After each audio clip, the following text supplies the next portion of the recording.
Hello everyone, जय माता दी। तो आप लोग को पता है कि नवरात्रि का प्रारंभ हो गया है। तो मैं मंदिर प्रांगण में माता का स्थापना हुआ है, तो मैं वहां गई थी। तो मैंने आप लोग के लिए वीडियो शूट की है। और आज सेकंड डे, दूसरा दिन माँ ब्रह्मचारिणी का दिन है। तो मैं आप लोग को बताना चाहती हूँ कि माँ ब्रह्मचारिणी क्या प्रदान करती हैं। तो आप उन्हीं के विषय में आज मैं बताऊँगी। दूसरा दिन है उनका, तो मैं उनके बारे में आप लोग को बताने।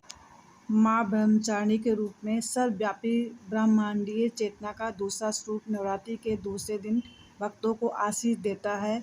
ब्रह्मा का अर्थ है वह परम चेतना, जिसका ना तो कोई आदि है और ना ही कोई अंत, जिसके पास कुछ भी नहीं है। ब्रह्मचारिणी के रूप में भक्त ध्यान मग्न होकर परम सत्ता की दिव्य अनुभूति करते हैं। माँ के ब्रह्मचारिणी स्वरूप की आराधना करने वालों को शक्तियाँ असीमित अनंत हो जाती हैं। फलस्वरूप दुखों से ऊपर उठकर वह जीवन के सुखों को प्राप्त करता है। सच्चित आनंदमय ब्रह्म की प्राप्ति करना ही ब्रह्मचारिणी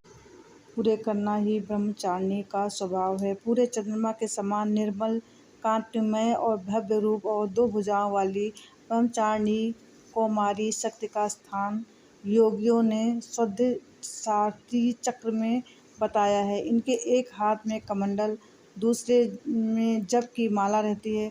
भक्तों को ब्रह्मचारिणी उनके प्रत्येक काम में सफलता देते हैं। वे संग मार्ग के कभी नहीं हटते हैं और जीवन के कठिन संघर्षों में भी बिना विचलित हुए अपने कर्तव्यों का पालन करते हैं। इनका वाहन शिखर अर्थात पर्वत की चोटी को ही बताया गया है। माँ भगवती से सूक्ष्म रूप में भी शिव जी की प्राप्ति के लिए तप करती हैं। तीनों लोकों में भक्ति के इस रूप का तेज व्याप्त हो गया है। तब ब्रह्मा जी ने आकाशवाणी से इस रूप को भगवान शिव को पति के रूप में प्राप्त करने का वर दिया।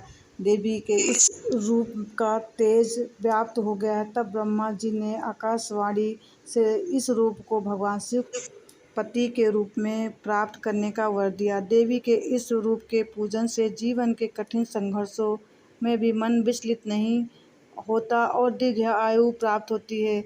माँ दुर्गा के इस रूप को गुड़हल और कमल के फूल बेहद पसंद हैं।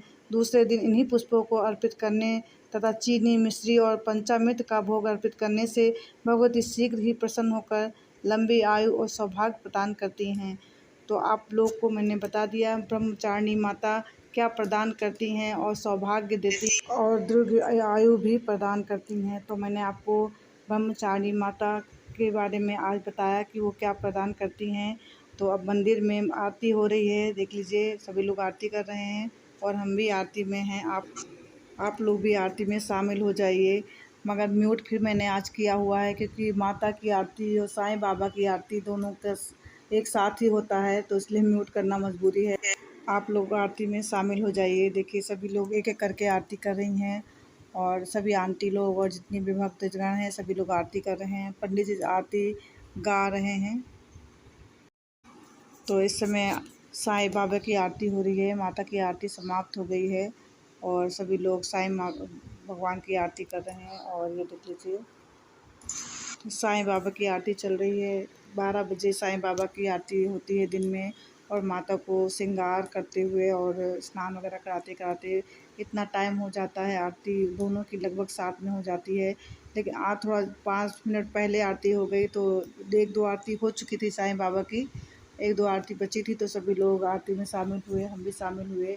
हमने सोचा हम आप लोग के लिए आज फिर से वीडियो बनाऊँ। मैंने आपको कल वाली वीडियो में वादा किया था कि मैं ज़रूर आपको वीडियो बना के दिखाऊंगी, तो आप लोग को दिखा रही हूँ। आरती ख़त्म हो गई, सब क्षमा याचना में हाथ में अक्षत लेके ताली बजा रहे हैं। तो आप लोग को मेरी वीडियो कैसी लगी? अगर आप लोग को मेरी वीडियो अच्छी लगी हो तो लाइक, सब्सक्राइब, कमेंट ज़रूर कीजिएगा। पंडित जी भी वीडियो बनाने में लगे पड़े हैं और सभी लोग वहाँ पे माता के फूल चढ़ाने गई हैं। ये देख लीजिए एक एक करके। आप सभी को ब्रह्मचारिणी माँ हमेशा खुश रखें, स्वस्थ रखें। जय माता दी।